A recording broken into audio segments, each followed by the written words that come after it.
పూర్వం భౌముడు అనే మహారాజు ఉండేవాడు. అతనికి వారసులు లేక చాలా చింతగా ఉండేవాడు. వారసుడి కోసం అతడు రాజ్యంలో అర్హులైన యువకులను పిలిచి వారికి ఒక పోటీ నిర్వహించాలని నిర్ణయించుకున్నాడు. అనుకున్నదే తడువుగా చాటింపు వేయించాడు. ఆ రోజు రానే వచ్చింది. యువకులు అందరూ రాజుగారి ముందు హాజరు కాగా వాళ్ళకి ఒక సంచిలో కొన్ని విత్తనాలు ఇచ్చి 6 నెలల గడువులోగా వాటిని ఎవరు బాగా మొక్కలుగా పెంచి సంరక్షిస్తారో దాన్ని బట్టి నేను నా వారసుణ్ణి ప్రకటిస్తాను అని వివరంగా చెప్తారు. అంతలో ఒక చిన్నవాడు పేరు ఆది నేను కూడా పాల్గొంటాను అనటంతో అతనికి ఒక విత్తనాల సంచి ఇస్తారు.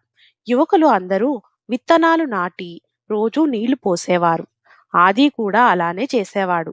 కొన్ని రోజులకి యువకులు నాటిన విత్తనాలు మొలకలు రాగా ఆది విత్తనాలు మొలకలు రాలేదు. వాళ్ళ విత్తనాలు మొక్కలుగా కూడా పెరుగుతున్నాయి. నా విత్తనాలు కనీసం మొలకలు కూడా రాలేదు అని చింతించేవాడు ఆది. గడువు ముగిసింది. అందరూ తమ మొక్కలు తీసుకొని రాజుగారి ముందు హాజరయ్యారు. అందరూ ఆది ఖాళీ కుండీ చూసి హేళన చేస్తున్నారు. గుసగుసలాడుకుంటున్నారు. రాజుగారు అందరినీ పరిశీలనగా చూశారు. నా వారసుడిగా ఆదిని ప్రకటిస్తున్నాను అని గంభీర్యంగా అన్నారు. అంతా నిశ్శబ్దం, ఆశ్చర్యం. రాజుగారు మాత్రం చాలా కోపంతో మీ అందరికీ ఉడకబెట్టిన విత్తనాల నుండి మొక్కలు ఎలా వచ్చాయి? అందరూ తలదించుకున్నారు.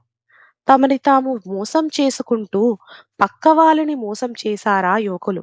నిజాయితీగా ఉంటూ తనని రాజ్యాన్ని గెలిచాడు ఆది.